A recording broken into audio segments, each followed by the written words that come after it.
When I got a call to do the Addams Family,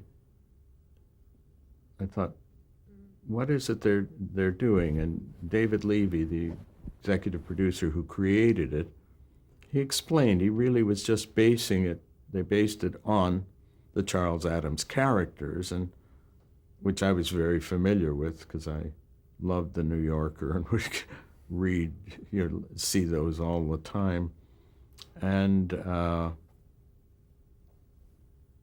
they sent me the script, and I liked it, and I thought, this is interesting, and got involved with it.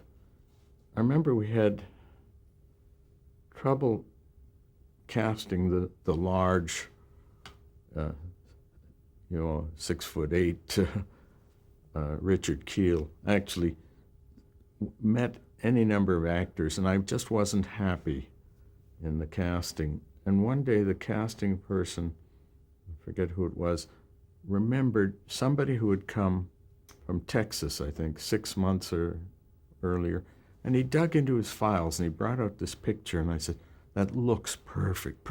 And we flew him in, and I read him, and then cast him, and it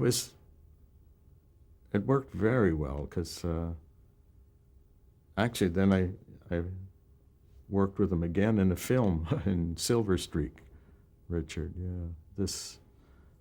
but it had the tone. It was Nat Perrin, I think, wrote it and was the producer, and it had the tone that when I came to it, the tone, yes, we were, obviously, I hope I contributed. And in fact, I tell a story about it.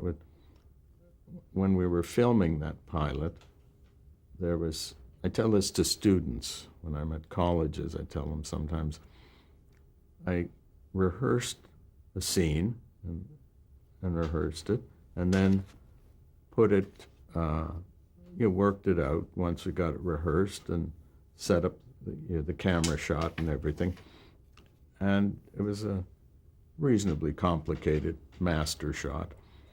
And while they were lighting, off stage, I got into discussion with David Levy, the executive producer, creator, Nat Perrin, the producer, writer, Al Simon, the head of Filmways, who was the company doing it, Herb Brower, the production head, Marty Ransoff, who was chairman of the board of Filmways, and Harv Bennett, who was the ABC representative.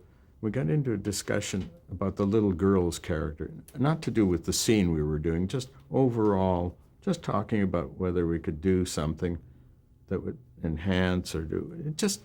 And we were talking about 15 minutes or 20 minutes discussion. Then they called me back on the set, and I went and filmed and got a take I liked and printed it, and then did coverage about 4 different other shots and that, and then came back out. The discussion was still going on. And I tell the story because I say to students, somebody has to get in there and do it. He said, that's what the director does. You got to stop talking and do, which is not to say the other people aren't contributing, but that's the pressure of directing, that you have to get in there and do it.